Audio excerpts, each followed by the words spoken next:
بسم اللہ الرحمن الرحیم۔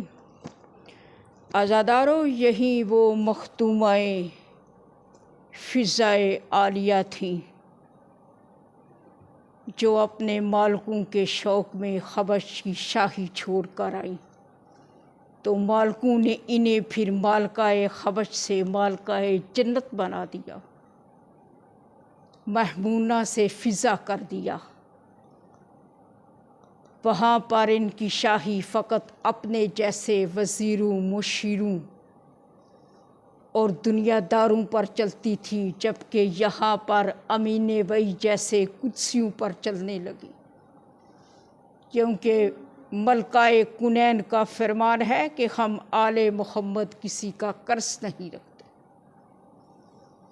تو عزاداروں، جب میری یہ مختومہ فضائے عالیہ عالم کم سنی میں بادشاہ حسین اور شریکۃ الحسین علیہم السلام کو آپس میں موضوع گفتگو اور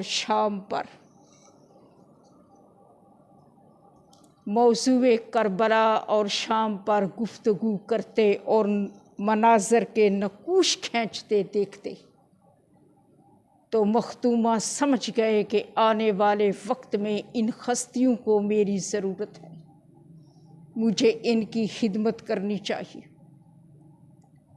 کیونکہ آل محمد خالق الغیب تھے، مالک کن تھے، جو فرماتے وہ ہو جاتا، جبکہ سرکار فضائے عالیہ ناظرات الغیب تھے، غیب میں جھانکنے والے تھے۔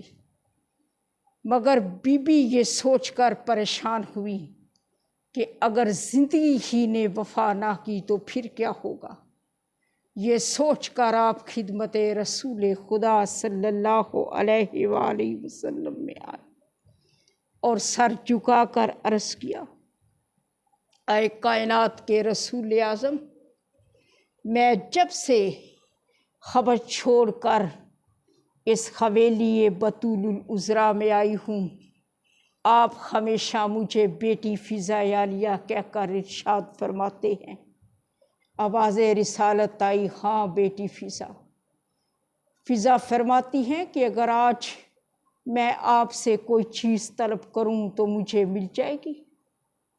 فرمایا، ہاں فضا، مل جائے گی۔ کیا چاہتے ہو؟ آپ کو کیا چاہیے؟ فضا ایک سا بھر کے پھر فرماتی ہیں، اے کائنات کے رسول، مجھے زندگی چاہیے۔ یہ سن کر کائنات کے رسول اعظم کی آنکھیں بھر آئیں اور پھر فرمایا، بیٹی فضا، زندگی تو مل جائے گی، مگر اتنی طویل زندگی لے کر پھر آپ کرو گے کیا؟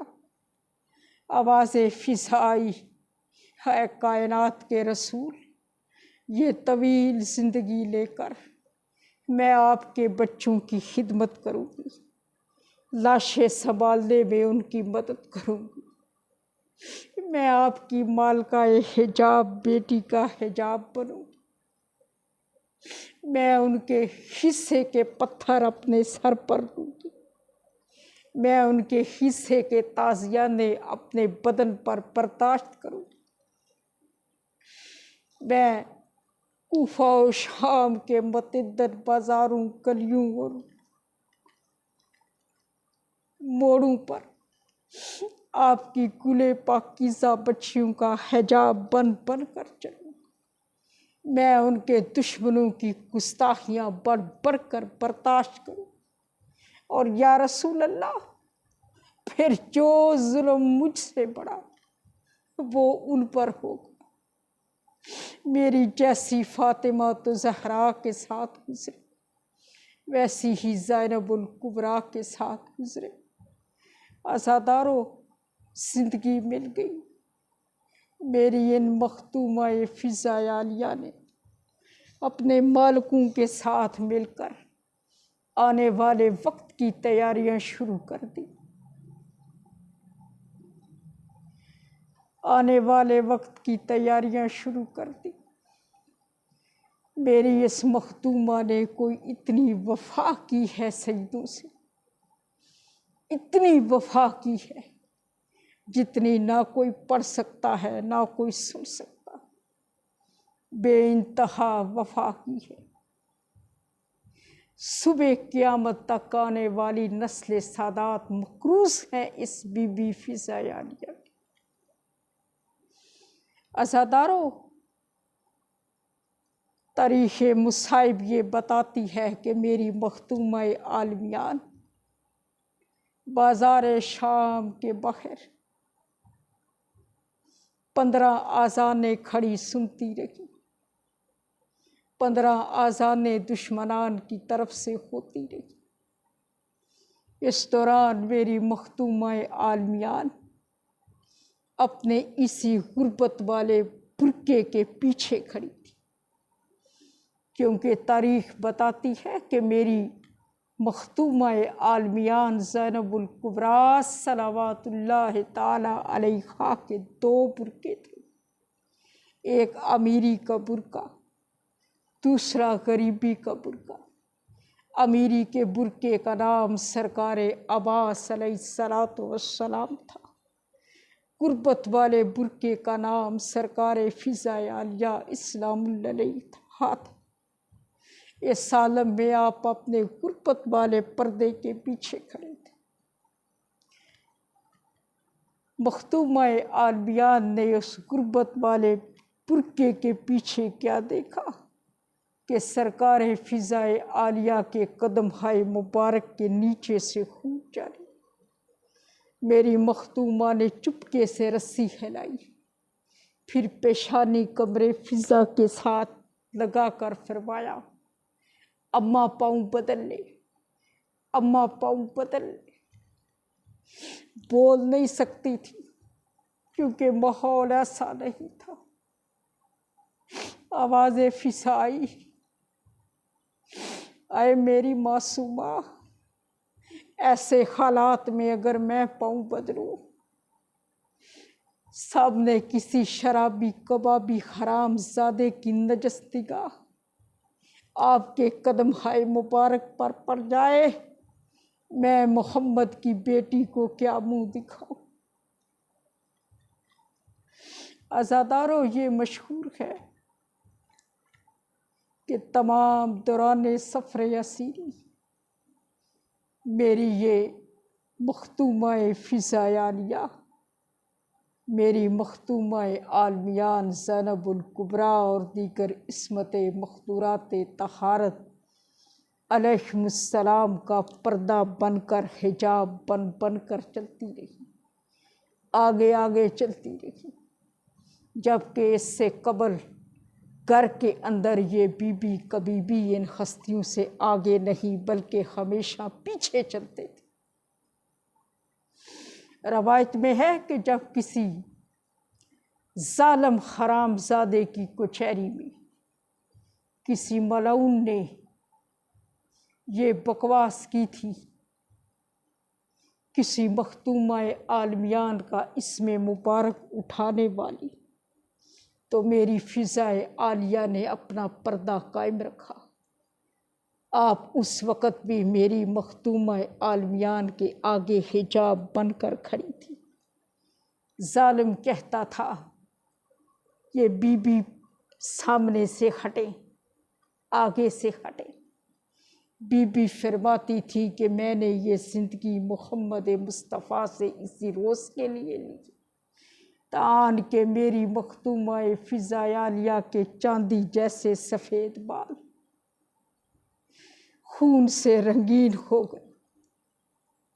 اس وقت میری مختومہ عالمیان نے اپنی پیشانی کمر فضا پر مار کر کہا، اماں آگے سے ہٹ جا، اماں آگے سے ہٹ جا۔ آواز فضا آئی، ایاتو حل مختومتی، اے میری مختومہ، یا مجھے اماں جان نہ کہیے یا پھر اماں جان ہونے کا حق ادا کرنے دیجیے۔ ایسے حالات میں میری مختومہ نے کچہری ملعون میں موجود گیدرنگ سے مخاطب ہو کر ارشاد فرمایا، کہ تم میں سے کوئی حبشی بھی ہے؟